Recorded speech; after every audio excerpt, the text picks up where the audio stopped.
Berdasarkan rekaman geologi, bumi terus mengalami perubahan sejak keberadaannya. Perubahan tersebut dipicu oleh adanya proses di dalam dan di luar bumi.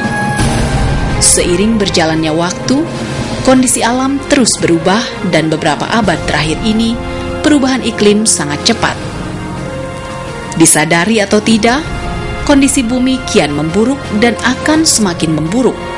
Sehingga suatu saat, kita akan mewariskan kondisi alam yang sangat buruk untuk ditinggali oleh generasi berikutnya. Begitu banyak faktor yang mempengaruhi perubahan pada evolusi bumi. Salah satu permasalahan yang sangat serius yang sedang mengancam bumi kita saat ini adalah pemanasan global atau yang lebih dikenal dengan global warming. Global warming adalah proses peningkatan suhu rata-rata atmosfer, lautan, dan daratan bumi. Selama 100 tahun terakhir, suhu rata-rata pada permukaan bumi terus meningkat tajam. Meningkatnya konsentrasi gas-gas rumah kaca akibat aktivitas manusia yang diawali dari revolusi industri pada abad ke-19 telah mengakibatkan percepatan peningkatan suhu rata-rata bumi di pertengahan abad ke-20 hingga sekarang. Terjadinya efek rumah kaca dapat dipaparkan sebagai berikut. Pancaran radiasi matahari masuk melalui atmosfer ke permukaan bumi. Sebagian besar radiasi tersebut diserap oleh permukaan bumi dan sebagian lainnya dipantulkan kembali ke luar angkasa. Radiasi yang diserap oleh bumi dipancarkan kembali ke atmosfer dalam bentuk radiasi inframerah panas. Radiasi inframerah tersebut diserap dan dipancarkan kembali oleh gas-gas rumah kaca yang berada di atmosfer. Gas-gas rumah kaca tersebut seperti selimut tipis yang memberikan efek rumah kaca, yaitu efek yang memanaskan permukaan dan bagian bawah atmosfer sehingga bumi cukup hangat untuk ditinggali makhluk hidup. Apabila selimut tersebut menjadi tebal, maka makin banyak radiasi inframerah yang terperangkap di atmosfer sehingga terjadi peningkatan pemanasan di atmosfer. Gas-gas rumah kaca antara lain berupa uap air, karbon dioksida, metana, nitrogen oksida, dan lain-lain.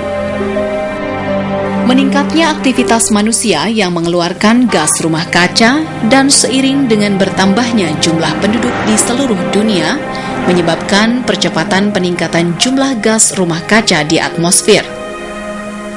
Keadaan ini terjadi terus-menerus, sehingga dengan semakin meningkatnya konsentrasi gas rumah kaca, akan semakin banyak radiasi yang terperangkap di atmosfer, dan akhirnya semakin hari suhu rata-rata bumi terus meningkat. Beberapa aktivitas manusia yang menghasilkan gas rumah kaca adalah penggunaan bahan bakar fosil seperti batu bara, minyak bumi, dan gas alam yang menghasilkan gas karbon dioksida pada kendaraan bermotor, mesin-mesin pabrik perindustrian, maupun pembangkit tenaga listrik yang berbahan bakar batu bara dan minyak bumi. Pembukaan lahan hutan menjadi pertanian, perkebunan, dan permukiman. Pepohonan yang ditebang akan mengurangi fungsi hutan dalam menyerap gas karbon dioksida. Sebaliknya, pembakaran hutan yang mengakibatkan lepasnya karbon dioksida yang tersimpan dalam hutan ke atmosfer. Sawah yang tergenang, pembusukan sisa hasil panen, dan kotoran ternak akan menghasilkan gas rumah kaca berupa gas metana. Jika peningkatan suhu ini terus berlanjut, puluhan tahun ke depan, kejadian cuaca ekstrim dan bencana besar di muka bumi ini akan semakin sering terjadi. Sebagian dampak dari pemanasan global sudah mulai terjadi, seperti naiknya rata-rata permukaan laut akibat mencairnya gletser di kutub utara dan kutub selatan. Garis pantai yang bergeser makin menjorok ke daratan, sehingga luas daratan berkurang akibat naiknya rata-rata permukaan laut. Terjadinya perubahan suhu permukaan air laut yang tidak wajar memicu terjadinya badai-badai besar yang merusak dan dapat mengakibatkan bencana, seperti badai Katrina, badai Aike, badai Nargis, dan lain-lain. terjadinya gelombang panas yang menewaskan banyak orang. Cuaca yang semakin sulit diprediksi yang mengakibatkan petani kesulitan menentukan masa tanam. Kekeringan di mana-mana dan hujan yang tiada henti memicu terjadinya gagal panen dan membuat hasil pertanian berkurang drastis. Banjir di berbagai belahan bumi memicu timbulnya berbagai macam penyakit seperti kolera, malaria, demam berdarah, dan sebagainya. Hancurnya ekosistem dan punahnya makhluk hidup yang hidup di dalamnya yang diakibatkan oleh bencana ekstrim seperti banjir, kekeringan, dan badai. Para nelayan semakin kesulitan mencari ikan karena kondisi cuaca yang semakin sulit diprediksi. Perubahan pola migrasi ikan dan rusaknya terumbu karang. Fenomena alam karena pemanasan global memang tidak dapat kita hentikan, tetapi dapat diperlambat. Tugas kita sebagai manusia untuk mengurangi penyebab pemanasan global dengan cara mengurangi penggunaan bahan bakar fosil yang menghasilkan gas rumah kaca, seperti menghemat penggunaan listrik dan mendukung upaya pemerintah untuk beralih ke sumber energi terbarukan, seperti tenaga panas bumi atau geotermal, tenaga air, tenaga surya, dan tenaga angin.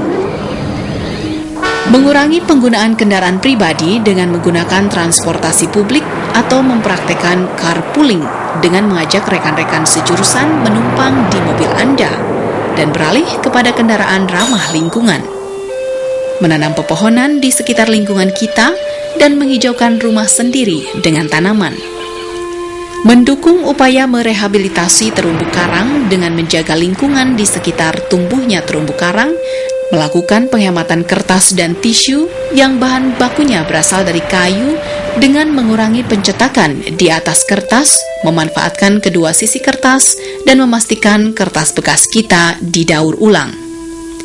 Kurangi penggunaan kantong plastik dengan selalu membawa tas belanja sendiri. Di samping menjaga kondisi alam, manusia juga harus mampu beradaptasi dengan kondisi lingkungan yang berubah akibat perubahan iklim agar bisa bertahan hidup dari dampak perubahan iklim yang terjadi. Proses adaptasi ini sudah mulai dilakukan oleh beberapa negara di dunia seperti Inggris yang memperkokoh tembok pengendali banjir di Sungai Thames. Pertengahan tahun 2010, banjir besar melanda Singapura sehingga pemerintah Singapura memperlebar dan memperdalam saluran airnya, juga membangun bendungan di daerah yang rentan banjir. Thailand meninggikan bangunan-bangunannya agar terlindungi dari kenaikan air laut. Garis pantai di Bangkok dan Teluk Thailand telah mengalami perubahan ekstrim di pesisirnya akibat kenaikan permukaan laut. Bangladesh mulai beradaptasi dengan membangun rumah panggung dan membuat lahan terapung untuk bercocok tanam. Dan di Indonesia telah dilakukan proses adaptasi dengan membangun dan merevitalisasi kanal-kanal pengendali banjir di Jakarta untuk mengurangi resiko banjir yang semakin sering terjadi. Selain itu, pemerintah melakukan peningkatan kemampuan petani agar dapat memanfaatkan perakiraan cuaca yang dikeluarkan oleh BMKG untuk dapat menentukan musim tanam. Penyediaan bibit tanaman yang tahan terhadap berbagai cuaca, perbaikan terumbu karang, dan penanaman bibit bakau untuk memperkuat garis pantai juga merupakan beberapa usaha yang telah dilakukan oleh pemerintah dan masyarakat Indonesia. Demikianlah berbagai upaya adaptasi yang telah dilakukan oleh beberapa negara di berbagai belahan dunia. Upaya adaptasi tersebut tidak cukup jika tidak diikuti dengan upaya bersama menghentikan penyebab pemanasan global. Jika tidak ada usaha untuk menghambat pemanasan global, dalam 100 tahun ke depan, diproyeksikan beberapa daerah tidak akan lagi bisa menjadi area pemukiman. Mari mulai dari diri sendiri untuk melakukan langkah nyata memperlambat laju pemanasan global di muka bumi. Telah tampak kerusakan di darat, di laut disebabkan karena perubahan tangan manusia, supaya Allah merasakan kepada mereka sebagian dari akibat perbuatan mereka, agar mereka kembali ke jalan yang benar.